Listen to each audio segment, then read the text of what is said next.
Okay, we're looking at the creation. Хорошо, и мы сейчас взглянем на сотворение. So we'll spend the rest of this hour looking at the creation, and then later, when we complete that today, we'll look at the next major event. И мы остаток этого часа будем рассматривать сотворение, и далее в течение этого дня рассмотрим еще одно важное событие. Yesterday, in our last hour, we were looking at the end of chapter 1. Вчера на нашем последнем часу мы видели конец первой главы книги Бытие. And we were looking at the purpose of mankind. И мы увидели там цель человечества. And we were talking about Genesis 1:28. И мы говорили о Бытие 1:28. Where God gave a mandate or a command that outlines man's purpose. Когда Господь дал повеление или мандат, который закладывает план цели человека на земле. Two major things that God gave to mankind to fulfill. Две вещи, которые Бог повелел человечеству исполнить. God designed that man would be fruitful and multiply and display His glory. Бог повелел, чтобы человек был, чтобы человек плодился и размножался и отражал Его славу. So at the heart of the purpose of man is marriage and family. И потому в сердцевине цели человека на земле лежит брак и семья. So one of the main purposes for most people is to get married and have a family. И потому это одна из целей для большинства людей, это создавать семью. So when we were talking about family and marriage or marriage and family, И когда мы говорим о семье и браке, God also commanded that man have sovereignty over the earth. Бог также повелел человеку, чтобы тот владычествовал над землей. That sovereignty involves all of the other areas of life, providing for the family. И это владычество, Providing resources, supporting family. это владычество включает все остальные сферы жизни и нужно для того, чтобы обеспечивать свою семью. The example is given even in Genesis 2, where God gave a garden to tend or to take care of. И пример дан уже в Бытие 2 главе, когда Бог дал Адаму сад, за которым ухаживать нужно было. Man was to subdue the earth in the garden by producing products. И человек должен был обладать землею в саду, производя определенные плоды. And those products would help support the family, would help nourish and sustain a family. И вот это, то, что производил сад, это должно было помогать поддерживать семью, кормить ее. So when we ended last time, one of the points I was getting at is that the Bible gives us a foundation for all things. И вот на что я делал акцент вчера, и к чему мы пришли, что Библия дает нам основания для всего. Part of subduing the earth involves learning and understanding what creation is all about. И частью обладания землей является изучение, понимание всего того, чем является творение. So Genesis gives us a foundation to all of the sciences. И таким образом книга Бытие дает нам основания для всякого рода науки, Which would include the physical sciences. И которая включает в себя физические науки. So it gives us a biblical foundation also for the life sciences. И также этот отрывок дает нам основания для естественных наук. For example, it gives us a foundation for physics. Например, это дает нам основания для физики. In fact, when we were looking at day 1, light is part of physics, the study of physics, optics. И, например, даже когда мы уже смотрим на первый день сотворения, то видим, что свет является частью изучения, предметом изучения физики, конкретно оптика. In fact, I encourage, as a result of this course, for Christians to develop a biblical foundation for whatever area God calls them. И я вообще, вот как итог этого курса, призываю христиан выработать библейское основание для любой сферы, в которой вы участвуете. Now, probably most of you, if not all of you, will be involved in ministry directly. И большинство из вас, скорее всего, если не все, вы будете напрямую участвовать в служении. But what I encourage is if a person is interested in physics and wants to study physics, the Bible encourages that. Но если, например, человек изучает Библию, если я вижу такого человека, то Библия, она ободряет такого человека изучать физику. It's part of the area of subduing and ruling over the creation. Потому что изучение познания физики – это часть обладания и владычествования над творением. So those that would be interested in physics, I encourage them to develop a biblical foundation for physics. И для тех, кто заинтересован в физике, я бы посоветовал выработать библейское основание для физики. I'm going to give you a biblical foundation for science in general. И я дам вам библейское основание для науки в целом. But you can do the same thing for any area of science, whether it's physics or chemistry. Но вы можете сделать подобное для любой сферы науки, будь то физика или химия. But a biblical foundation for physics and chemistry starts in Genesis 1. Но библейское основание для физики и химии, оно начинается уже в Бытии 1 главе. In fact, we have chemistry in verse 2. И на самом деле химия появляется у нас уже во 2 стихе. The earth is water, that's H2O. Там уже появляется вода, H2O. Или когда там другие узкие. Or maybe chemistry starts when Adam made Eva. No, that's the life sciences. Нет, это естественно наука. No physics involved there. Там не физика. Chemistry involved. Chemistry, yeah. Maybe a little chemistry. Oceanography we have right off because the earth is mainly water. И океанография начинается там же, потому что Земля изначально была просто водой. And then on day 3, God separates the waters from the land masses, creating oceans. So there's oceanography, the beginning of oceanography. И в третий день Бог отделил воду от суши, и таким образом появились моря и океаны, и зародилась, по сути, океанография. Also on day 3, God creates or brings to the surface at least the land masses. И также на третий день Бог создал или как минимум поднял на поверхность земли сушу, массы земли. So geology, geophysics, both have their beginning on day 3. И потому геология, геофизика, обе они начались как раз таки в третий день творения. So a biblical foundation for geology and geophysics would start also in Genesis 1. И потому библейское основание для геологии и геофизики также начнется в Бытии 1 главе. But later on, we're going to see that it will be very, very important to understand geology and geophysics by understanding the Genesis flood. И чуть позже мы увидим, что очень важно для понимания геологии и геофизики понимать происшедшее при потопе. So that will add to your foundation for geology and geophysics. И понимание потопа много добавит к вашему библейскому основанию для геологии и геофизики. All of the areas, climatology. И все сферы, климатология, например. In fact, there's some statements in Genesis 2 concerning И, climatology. кстати, есть определенные утверждения в Бытие 2 главе, касаемые климатологии. In fact, you might even say when God separates the waters, He's also creating space that makes climatology starting there.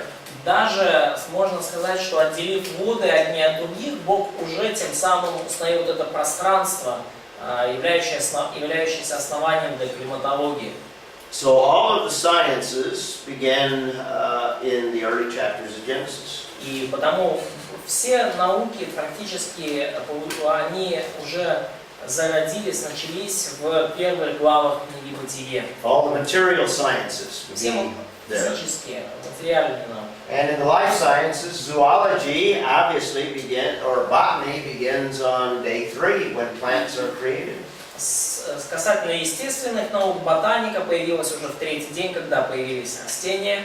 Zoology would begin on day 5. Зоология началась в пятый день. Anthropology begins day 6. Антропология началась в шестой день. You might even say medicine is described in Genesis 2. И можно даже сказать, что медицина описана в второй главе Бытия. How is Genesis 2 describing medicine? Каким образом Бытие 2 глава описывает медицину? Yes, yeah, very Первый good. наркоз. А? Первый наркоз. First operation. First anesthesia. Anesthesia, yeah, very good, very good. Biochemistry, obviously dealing with biology and chemistry. Биохимия, очевидно, имеет дело с биологией и химией. Genetics, the kinds. Генетика, вот эта идея родов. So day 3 starts talking about genetics. То, что там Бог по родам произвел там растения, животных, все это началось в третий день, генетика. Agriculture, Сельскохозяйственные науки. God plants a garden Бог насадил сад and gives man the responsibility to tend the garden. и дал человеку ответственность ухаживать за этим садом. So the list goes on. I'm just giving you examples here. И список можно продолжить, я просто привожу вам здесь примеры.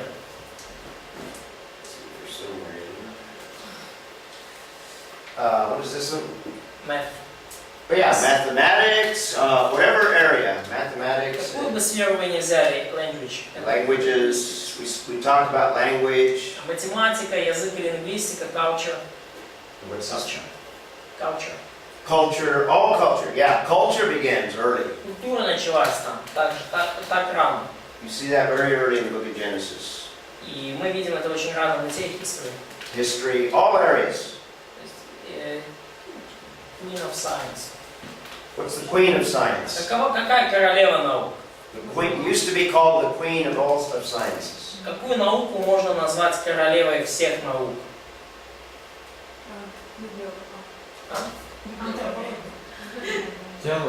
Теология. Very good, very good. Yes, exactly. Theology is not referred to anymore, but in the past it was called the queen of the sciences. Very good. К богословию так сейчас уже богословие так сейчас не называют, но ранее богословие называли королевой наук. That begins in Genesis 1:1 that we looked at. И все это началось в Бытие, 1 главе 1 стихе, как мы уже читали. When did sport started? Athletics? That's a good question. We'd have to think about it. Хороший вопрос, надо об этом подумать. Анатомия относится к антропологии или к биохимии? Анатомия? Да. Биология. Anatomy? Нет, биология это разные вещи. Причем это биология, а анатомия. So what's... Биология это животное. So she's trying to put anatomy in some category. Is it part of biology? Yeah, it'd be part of biology. Да, анатомию можно назвать частью биологии. And these are just examples. There's any area that you can think of, you want to find a biblical foundation for all of those areas. И это просто примеры. И какую бы сферу вы ни взяли, вы сможете найти библейское основание для этой дисциплины или области знаний. Now, Genesis obviously stresses certain things, and we have from the very beginning divine institutions. И книга Бытие, очевидно, подчеркивает многие моменты, и с самого начала мы видим установление божественных институтов. And we have these divine institutions given to us in that creation mandate. И эти божественные институты даны нам вот в этом мандате о сотворении. Now, we've been contrasting the unbelieving worldview. И мы с вами уже противопоставляли взгляд неверующего человека with the biblical worldview. с библейским взглядом. And the unbelieving worldview views these divine institutions as social conventions. И неверующие люди смотрят на эти общественные институты как продукт общественной обусловленности. And this is going on in my country, and I noticed that it's going on here in Ukraine as well. И я вижу, что это происходит в моей стране, и то же самое наблюдаю в Украине. In my country, when it comes to marriage, it is permitting men to marry men and women to marry women. И в моей стране касательно брака уже разрешается во многих местах мужчинам вступать в брак с мужчинами и женщинам с женщинами. Because our cultures are not viewing these as divine institutions, they are viewing them as simply social conventions. In other words, So it's something which is helpful for society, yes. helpful or desirable, yeah, social То conventions. есть, потому что моя культура смотрит на брак не как на божественный институт и божественное установление, а как на общественную условность, нечто, что полезно и приемлемо для общества. So the secular world would consider these social conventions arbitrary. In other words, they're not set. И потому мир неверующих людей смотрит на эти институты как на очень такие произвольные общественные условности.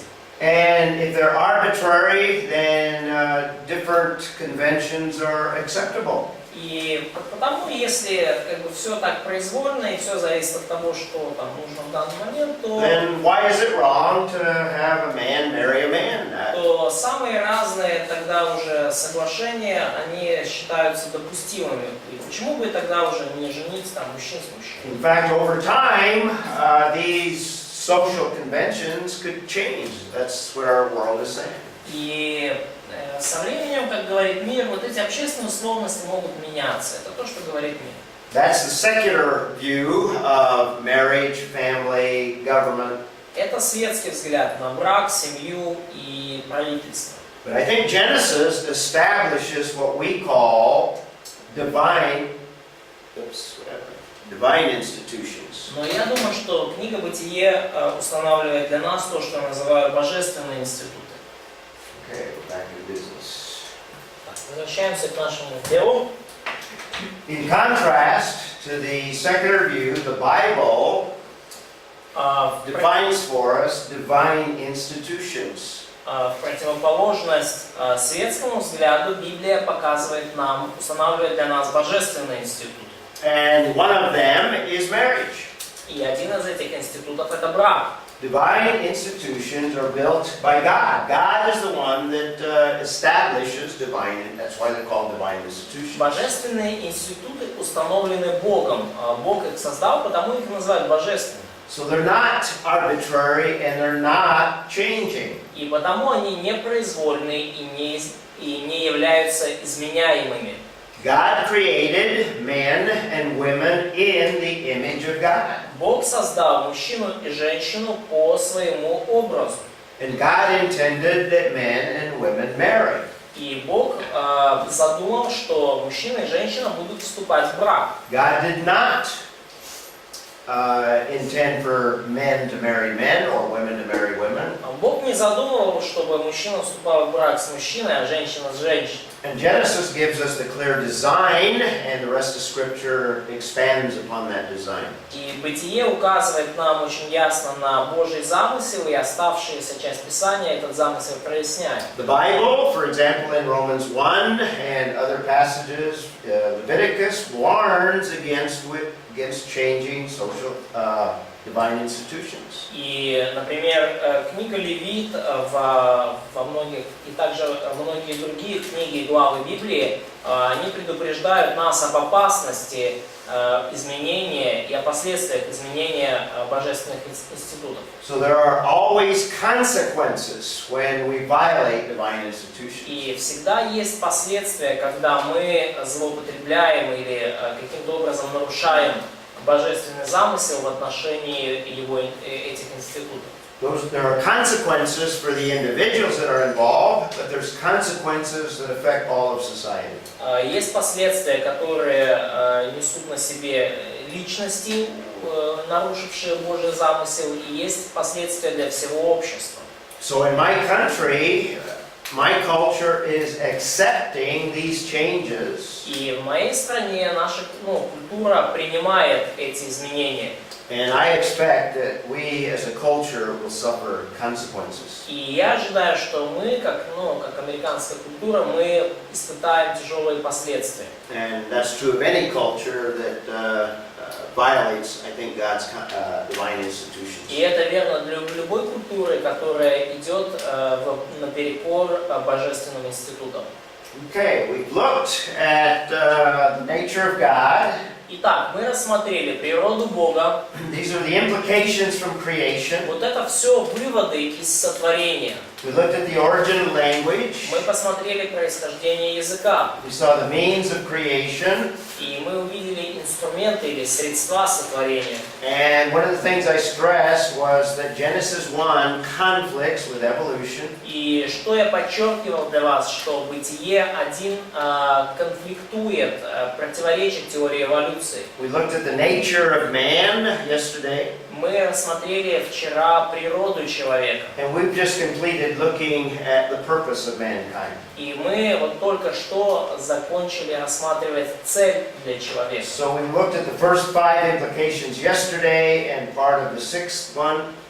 И потому мы 5 первых выводов творения рассмотрели вчера и один еще частично сегодня. And we completed looking at the purpose of man in this lecture. И мы в течение этой лекции закончим рассматривать цель для человека. We will conclude our study of creation by looking at the nature of creation itself. И мы закончим наше изучение сотворения, рассмотрев природу сотворения как такового. And one of the main things that I want to look at here is, let's take a quick look at Genesis 2. И одна из вещей, которые я хочу быстренько здесь рассмотреть, давайте взглянем бегло на Бытие 2. And then we will begin looking at a foundation for all of science. И мы начнем видеть там основания для всякой науки. So in my outline of Genesis, the first part of the book is primeval history, chapters 1 through 11. И в моем плане книги «Бытие» первый раздел — это первобытная история, главы 1-2. We're looking at mainly chapter 1, which 1:11, прошу прощения. И мы смотрели уже на главу 1, in chapter 1, we're looking at the history of creation. где описана история сотворения. We saw the creation of the universe 1:1, a summary statement. Мы видели сотворение Вселенной в Бытие 1:1, итоговое утверждение. We completed looking at the 6 days of creation. Мы уже завершили рассматривать 6 дней творения. And very briefly, the only thing that we want to say about the 7th day is I think God is setting a pattern with the 6 days of creation. И я думаю, что я очень кратко хочу затронуть 7-й день, потому что, как мне кажется, в этот день Бог установил образец, порядок для всего творения. I also mentioned yesterday that there's a controversy within the church. И я также упоминал вчера, что есть противоречия даже внутри церкви. There's a controversy amongst theologians Есть противоречия между богословами concerning the 6 days of creation. касательно 6 дней творения. The majority of the church sees those 6 days as long periods of time. И большинство людей в церкви рассматривают эти 6 дней как длинные отрезки времени. And I tried to give you a little bit of defense that I believe that these are 6 literal solar days. Я пытаюсь вот сейчас немножко предоставить вам доводы в защиту того, что эти 6 дней были буквально 6 солнечных дней. And then on the 7th day, God rests. И на 7-й день Бог отдыхал, покоился. So the question to ask is, does God need even 6 literal days to create? То есть вопрос, который подразумевается, который стоит задать, это то, что нужны ли Богу даже вот эти 6 дней для того, чтобы сотворить все. То есть нужны ли вы... Нет, нет. If God desired, He could create a full-blown universe just simply by saying, "Let there be a universe." И если бы Бог захотел, Он мог бы всю существующую Вселенную создать просто одной фразой: «Да будет Вселенная». But what I think we have in Genesis 1 is God setting a pattern for a work week. Но что, я думаю, Бог делает в Бытие 1 главе? Он устанавливает определенный образец рабочей недели. When you get to Exodus chapter 20, God institutes a Sabbath. Когда мы доходим до 20 главы Исхода, то Бог устанавливает там субботу. And He refers to Genesis 1, and He says God created in 6 days. И он ссылается на Бытие 1 там и указывает на то, что Бог сотворил мир за 6 дней. The implication is that God created in 6 days in order to set a pattern for a work week. И вот вывод, применение того, что Бог сотворил мир за 6 дней, это применение выражается в нашей рабочей неделе. So after 6 days, was God exhausted after creating? Как вы думаете, после 6 дней творения устал ли Бог, вымотался ли Он? No. Did He need to rest? Нет. Нужен ли ему отдых? God wasn't tired. Бог не устал. But He rests on the 7th day. Why? Not because He needed to Но rest. покоился он на 7-й день. Зачем? Не потому, что ему нужен был отдых. It continues the pattern that He sets for a day of rest for mankind.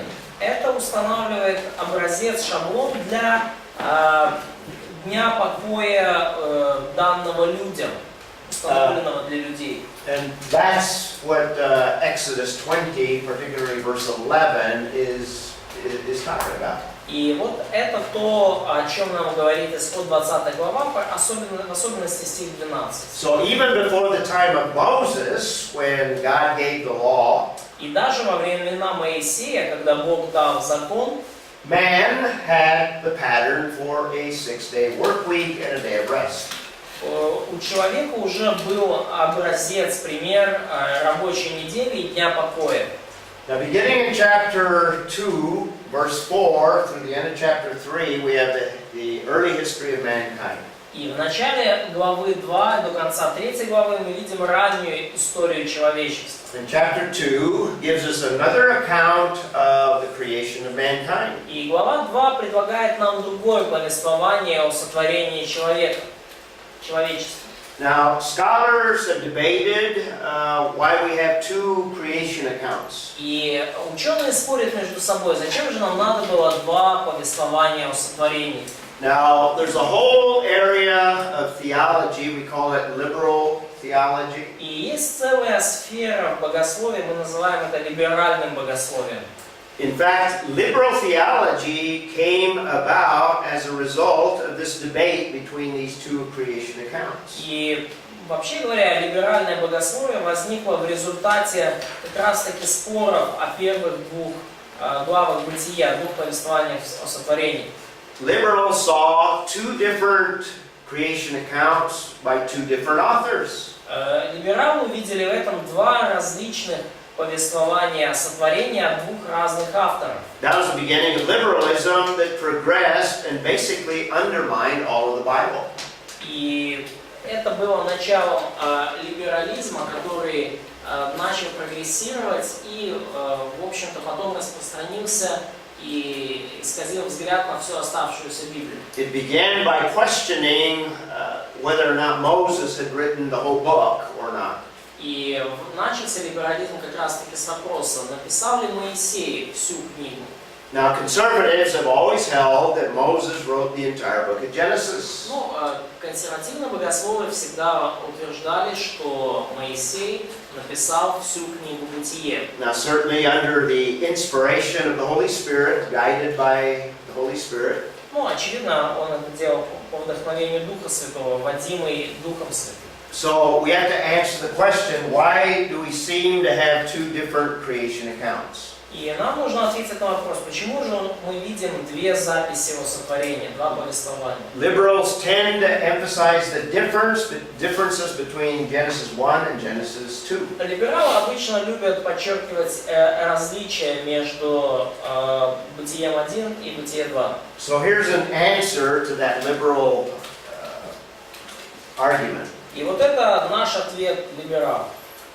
First of all, what we have in Genesis is very typical of what you have in the time of Moses in other literature. И, во-первых, то, что вы видите в книге Бытие, очень типично было во времена Моисея в литературе тех мест. So Genesis 1 and 2 parallels what we find in other writings in the time of Moses. И такая структура, как Бытие 1.2, мы находим параллельные места в литературе времен Моисея также. It's very common in the literature of the time of Moses to give a summary of everything that the writer is going to talk about. И очень типично в ближневосточной литературе времен Моисея давать, скажем так, краткое, сжатое изложение того, о чем хочет сказать автор. And then immediately following that summary account to focus in on the most important aspects that the author wants to develop. И сразу же после такого вот итогового сжатого описания перейти к более подробному описанию деталей, на которых автор хочет сделать акцент. And that's exactly what we have in Genesis 1 and 2. И вот это именно то, что мы видим в Бытие 1-2 главе. We have a summary of all of the creation of the universe in Genesis 1 and the first part of chapter 2. В Бытие 1 и в 3 стихах 2 главы мы видим суммирование, сжатое изложение всего сотворения. And the most important aspect of the creation is the creation of man. И наиболее важный аспект сотворения – это сотворение человека. And that's what Moses focuses in on in chapter 2. И это то, на чем Моисей фокусируется во 2 главе. So the second account, or chapter 2, assumes the details of the first. И второе повествование подразумевает, что оно является детализацией первого. So rather than seeing contradictions between the two, И вместо того, чтобы видеть противоречия в этих двух повествованиях, because the second assumes the first, you would expect that some of the elements of the first are not in the second. то лучше предположить, что поскольку второе повествование предполагает существование первого, то очевидно, что там могут отсутствовать некоторые из элементов, которые были в первом. And fourthly, the supposed contradictions can all be harmonized. И также все противоречия, кажущиеся, которые там возникают, их можно гармонизировать, объяснить. Number 5, the two accounts are complementary, and the contrasts are designed to highlight certain things. И пятый момент, вот эти кажущиеся противоречия между вот этими отрывками, они дополняют друг друга, и они, то есть проясняют, то есть один отрывок проясняет другой.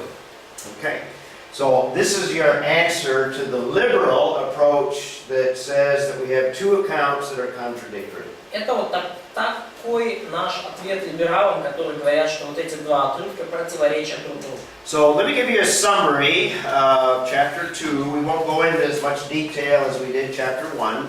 И давайте я подведу итог 2 главы. Мы не будем так уже углубляться в детали, как с 1 главой. I just gave you a quick overview of the seventh day Sabbath rest. И я просто дам небольшой обзор. Во-первых, день 7, субботний отдых. And I've already mentioned that chapter 2 is an expansion of the sixth day. И я уже упомянул то, что глава 2 является продолжением и более детальным разъяснением дня 6. Now, the book of Genesis is very selective. It doesn't give us a lot of detail of these early chapter, in these early chapters. И книга «Бытие» на самом деле очень избирательная. Она не дает нам много деталей относительно ранних дней человечества и вот в этих ранних первых главах книги «Бытие». But we do have in Genesis 2 little glimpses of the pre-fall world. Но в «Бытие 2» мы видим определенное кое-что мы можем узнать, некоторые небольшие детали того, как выглядел мир до грехопадения. When we look at the fall, one of the points I'm going to make is that the world after the fall is radically different than the world before. И когда мы будем рассматривать грехопадение, я сделал акцент на том, что мир после грехопадения радикально отличается от мира, который был до него. And it's in chapter 2 that we have little hints of what that world was before the fall of man. И в главе 2 мы видим небольшие вот эти намеки на то, как мир выглядел до падения человека. Before sin had its damaging effects. До того, как грех принес разрушительные последствия. So a quick summary of the pre-fall conditions. Number one is we have a very good world or creation. И вот краткий итог условий, в которых мир был до падения. Во-первых, все было очень хорошо. That's how verse 31 of chapter 1 ends. Это то, как заканчивается 31 стих 1 главы книги «Бытие». Now, when it refers to a lack of shrubs, I think it's referring to the garden that God created, not the whole world, not the whole.